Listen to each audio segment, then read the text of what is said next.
These slides represent water molecules. Same water, put in different containers with different labels.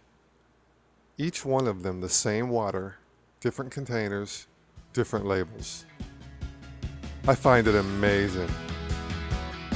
We're hurting ourselves or we're healing ourselves. It's your choice.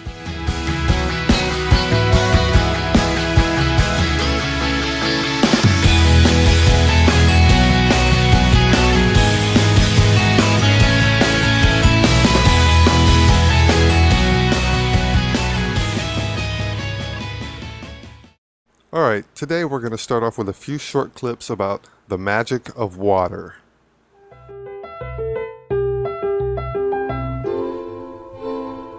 To what extent is water capable of picking up information? What does it perceive? And how does it remember it over time? The Aerospace Institute in Stuttgart has discovered a relatively simple way of making the structure of a drop of water visible. The researchers have had their efforts rewarded by insights into a very beautiful world. Each drop has a face of its own, unmistakable and unique. Why are the individual drops so different from one another? We got a lot of people to come to a lecture hall here at the Institute, gave them all the same water, had them make drops at exactly the same time, collected all the drops, and then discovered that each individual produced different images from the same water. And here you can see the results. Here on the right you can see that the images of the individual students are different, but those made by a given student are all quite similar. This is the work of the first experimenter, this one here from the second, this from the third, and this from the fourth. Individually they can quite easily be reproduced, but you would never have thought that they were all from the same water, because when you compare the images from the different people, you see some big differences. Then we undertook experiments to find out whether things changed when we put something into the water. A real flower was placed in the water. A while later we took a drop of water, and here you can see one of the pictures. And you can see it in this picture. It's the typical image you get when you put a flower into water. You could recognize the flower in every single drop in this glass, of course. That can be reproduced and has significance. And if you were to put a different flower in here, for example, a Sweet William flower, then all the drops of this water would look like Sweet William.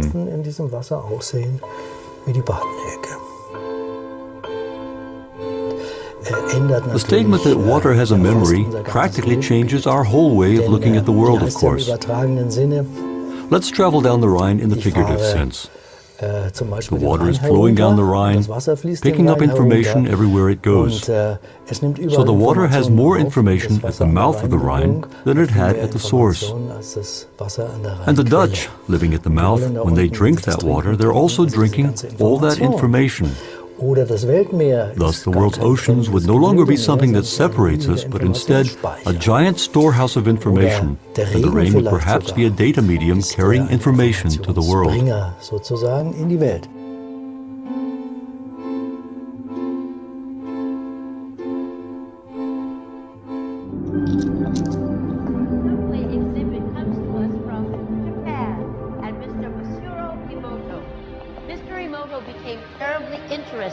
In the molecular structure of water and what affects it. Now, water is the most receptive of the four elements. Mr. Emoto thought perhaps it would respond to non-physical events. So he set up a series of studies, applied mental stimuli, and photographed it with a dark field microscope. This first picture is a picture of water from the Fujiwara Dam. And this picture is the same water after receiving a blessing from a Zen Buddhist monk. Now, in this next series of pictures, Mr. Emoto printed out words, taped them to bottles of distilled water, and left them out overnight. This first photograph is a picture of the pure distilled water, just the essence of itself. These subsequent photographs, as you can see, are each different. This is the chi of love. And we move along here to thank you. And you can see where he taped that to this bottle here. But if you read Japanese, you already knew that. Now, Mr. Emoto speaks of the thought or intent being the driving force in all of this. The science of how that actually affects the molecules is unknown, except to the water molecules, of course. And it's really fascinating when you keep in mind that 90% of our bodies are water.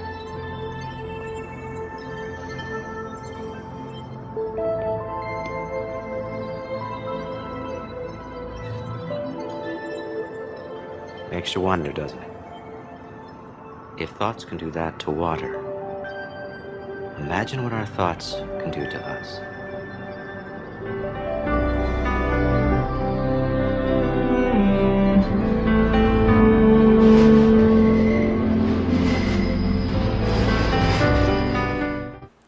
Now let's move on to a little bit of history. The Victory Garden.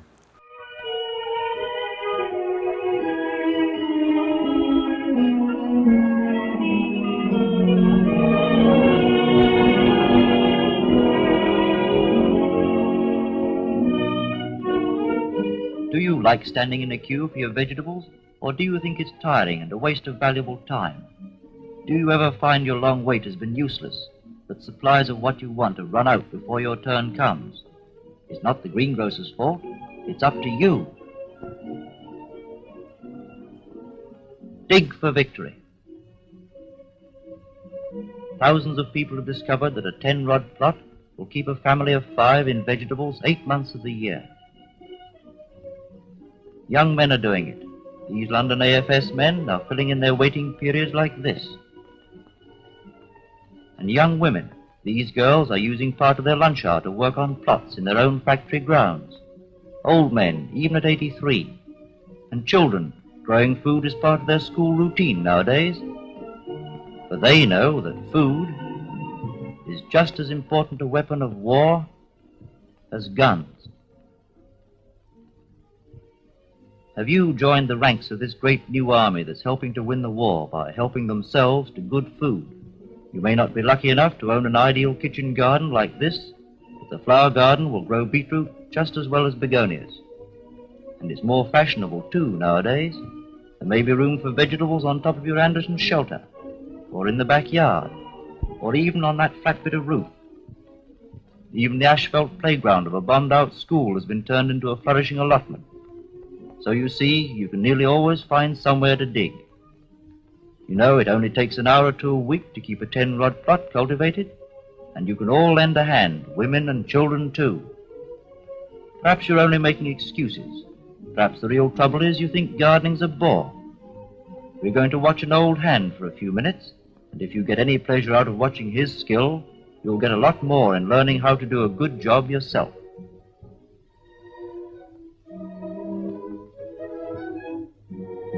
Digging's simple enough if you don't try and lift the whole allotment in one spadeful. Cut off just as much as your spade will lift. Drive the spade in with your foot. Then over it goes just where you want it. And for goodness sake, keep your spade clean. Follow these tips and choose your company, and you'll find that digging can be good fun.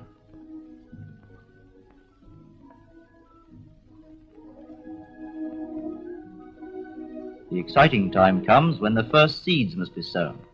The ground must be level, and it must have what gardeners call a fine tilth. And the old hand treads the ground to fill up any hollows.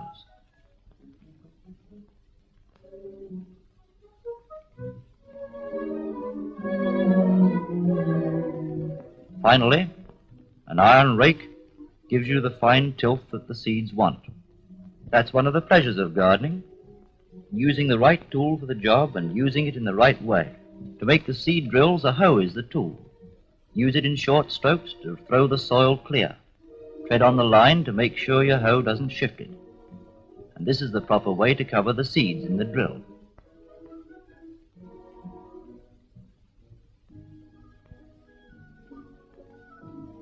You're sure to be planting potatoes, so remember, as soon as the sets arrive, Place them out in shallow boxes and keep them somewhere that's frost-proof and light. Then you won't get these spindly, overgrown horrors, but short, healthy shoots like this. By the way, you can economize by cutting big seed in half. The proper tool for covering in the trenches is your foot, and then the hoe to finish off. Finally, fork between the rows to let air into the ground. Now to our onions. The seedlings should be lifted with a fork and planted in their permanent quarters with a trowel.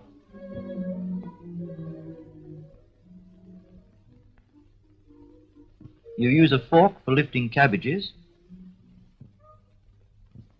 and plant them with a dibber like this.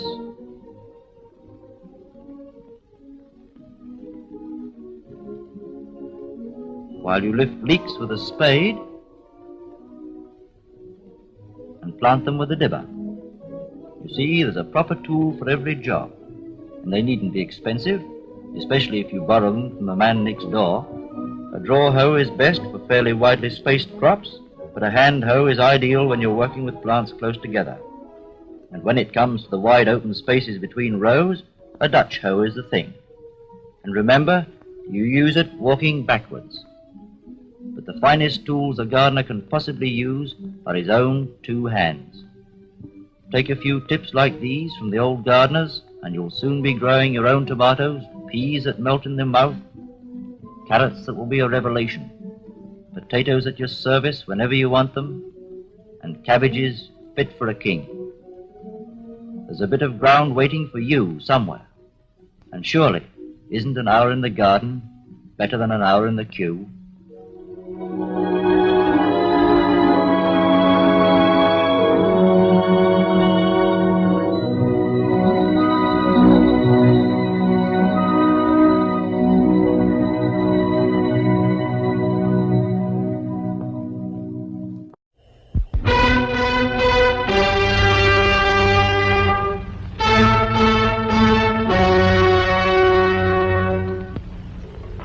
Throughout the land, people are planting victory gardens to augment the nation's food supply for war.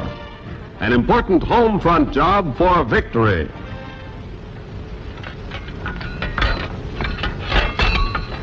Morning, Jimmy. Great day for working in the garden. What's great about it? I haven't started yet, and already I'm covered with fatigue. Well, no wonder. How many tools you got there? 33, and I expect another load this afternoon. That's great. Jimmy, all you need for a successful victory garden are the three basic tools: the spade, the rake, and the hoe. Now, what do you got all this other stuff for? I guess I'm just put in the hands of a fast-talking salesman. Hey, Jimmy, wait a minute. Jimmy, what are you doing down in there, digging for oil? Are you jesting, Junior? I'm planting radishes. Planting radishes? Jimmy, radishes should be planted no more than 1/4 of an inch below the surface. 1/4 of an inch? I knew it. I knew it. You knew what? I knew I never should have listened to that umbriago. I gotta hand it to you, Junior. Those are certainly lovely-looking tomatoes you got there. Well, they ought to be. I've been taking good care of them. I've been using only the very best fertilizer. Fertilizer? Well, certainly. What have you been using? On my tomatoes, I always put mayonnaise. Look, before you start putting corned beef on your cabbage, I better explain a few things to you. You see, good soil and fertilizer are the foundation of your garden. Now, manure alone, or manure plus a commercial fertilizer, is the best way to fertilize your garden. If you say so, Junior, that's the conditions that prevail. Jimmy, what are you doing now? What am I doing? I'm definitely not working on the sand collection, but if you must know, I'm watering my garden. Well, you're doing it all wrong. Look, you do it this way. Turn this thing away. Now, here. Hold this a minute.